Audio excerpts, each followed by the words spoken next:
Well, of course, as you know, within the last year particularly, all of the churches have been concerned with the need of the poor in the cities, particularly the urban area, something that the National Council of Churches has called the crisis in the cities or the urban crisis. The United Methodist Church will surely make an attempt to at least do its share in entering and carrying responsibility for the relief of the inner city and the ghetto area. The Methodist Board of Missions has up to now appropriated up to $3 million for this program. Will this be more on the line of a self-help program? Certainly self-help. If we define the term self-help, there is a program now coming into operation in the National Division of the United Methodist Church, which is a low-yield loan program. This is primarily to small businesses that not a gift of money and not poor business. I think this is something we need to make clear. These are businesses that show a real potential for success.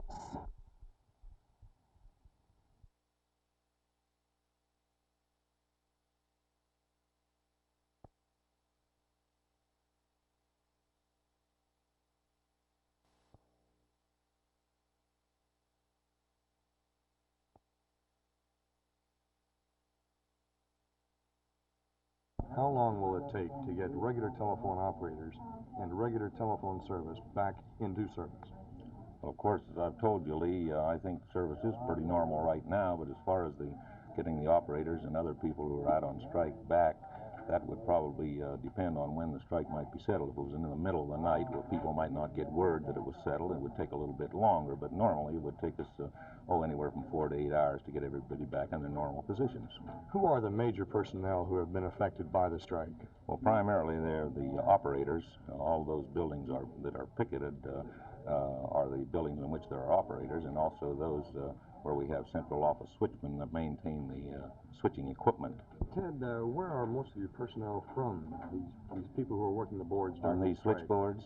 Well, they come from practically every department we have. Just looking down this board, I can see people here from the legal organization and from accounting and from the engineering organization. So just every department we have has loaned us people to put on the switchboard.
Joe, do you believe that the elimination of hardcore unemployed is a job for the government or for the business community or for both?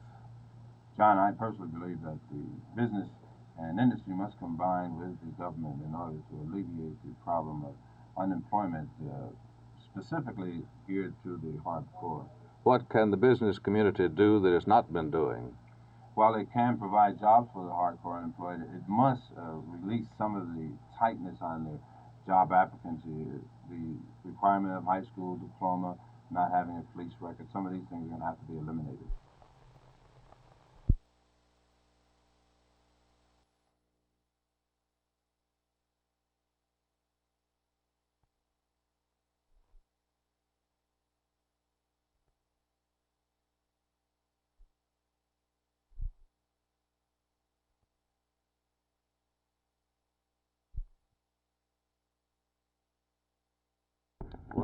I think it's very important that a law of this kind be passed to eliminate discrimination. The speed at which this will affect individuals and communities probably will be an evolutionary one. And it's a little difficult for me to say exactly how soon and to what degree the law itself will be felt by individuals and communities.